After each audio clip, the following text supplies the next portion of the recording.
வணக்கம். நான் ராஜி. இன்னைக்கு இருக்க காலகட்டத்தில ஸ்கூல் பிள்ளைங்க எல்லாரும் இந்த வயதானவர்கள் வரைக்கும் சந்திக்கக்கூடிய ஒரே மாதிரியான பிரச்சனைகள்ல ரொம்ப முக்கியமான பிரச்சனை என்ன அப்படின்னு பார்த்தீங்கன்னா, முடி உதிர்வு. ஸோ, அப்ப இந்த ஹேர் ஃபால்க்கு முக்கியமான காரணம் என்ன? இதுதான் எக்ஸாக்ட் ரீசன் அப்படிங்கிறது இப்போ வரைக்கும் நம்மளால கண்டுபிடிக்க முடியல. இருந்த போதிலும் அ ஸ்ட்ரெஸ் இதுக்கு காரணமா இருக்கலாம். மன அழுத்தம் இதுக்கு காரணமா இருக்கலாம் அப்படின்னு சொல்லியிருக்காங்க. அப்படி இல்ல அப்படின்னா, ஒரு சில வியாதிகள் உடல் அளவுல உங்களுக்கு பிரச்சனை வந்தது அப்படின்னா, அது காரணமா இருக்கலாம்.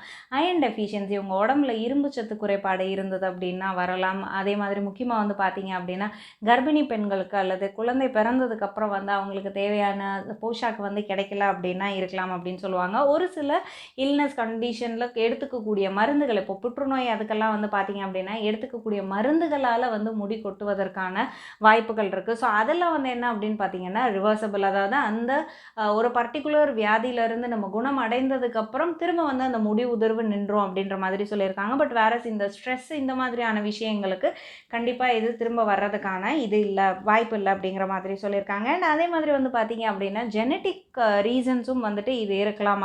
அதாவது மரபணு சம்மந்தப்பட்ட ஒரு விஷயமாகவும் இருக்கலாம். அவங்களுடைய சந்ததியில் யாரோ ஒருத்தருக்கு இந்த பிரச்சனை இருக்கலாம் அப்படின்னு சொல்லியிருப்பாங்க. இதில் அதிகமாக பெண்களுக்கு கூந்தல் உதிர்வு அப்படிங்கிறது அவங்களுடைய அடர்த்தி குறையும் இந்த மாதிரி தான் பார்த்துருப்போம்.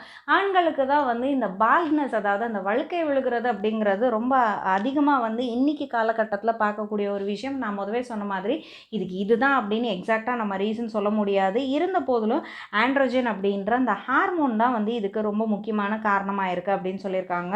ஸோ ஒரு சில விஷயங்கள் அப்போது அதே மாதிரி டெஸ்டோஸ்டீரோன் கம்மியாகுது அப்படிங்கும்போதும் இந்த வழுக்கை விழுகிறதுக்கு காரணமாக இருக்கலாம் அப்படின்னு சொல்லியிருப்பாங்க. அப்போது டெஸ்டோஸ்டீரோன் கம்மியாகுது அப்படிங்கும்போது அதை ஸ்டிமுலேட் பண்ணுறதுக்கான ட்ரீட்மெண்ட் கொடுக்கும்போது முடி உதிர்வு கம்மியாகி முடி வளர்றது ஒரு பக்கம் சப்போர்ட் பண்ணாலுமே இது வேறு சில வகையான சைடு எஃபெக்ட்ஸை கொடுக்கும் அப்படின்றது சொல்லியிருக்காங்க.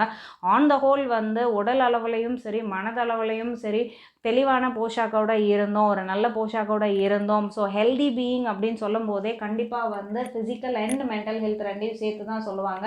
இது ரெண்டும் சரியான சதவிகிதத்தில் இருந்தது அப்படின்னாவே இந்த முடி உதிர்தலை தடுக்கலாம் அப்படின்ற மாதிரி நிறையா இடத்துல சொல்லியிருக்காங்க. இன்றைக்கி என்ன திருக்குறள் அப்படின்னு பார்த்துடலாம் வாங்க. அதிகாரம் ஒப்புரவு அறிதல். குறள் மருந்தாகி தப்பா மரத்தற்றால் செல்வம் பெருந்தகை யான்கண் படின். பெருந்தன்மை உடையவனிடம் செல்வம் உண்டாகுமானால் அது தன் எல்லா உறுப்புகளும் மருந்தாக பயன்படும் மரத்தை போன்றது.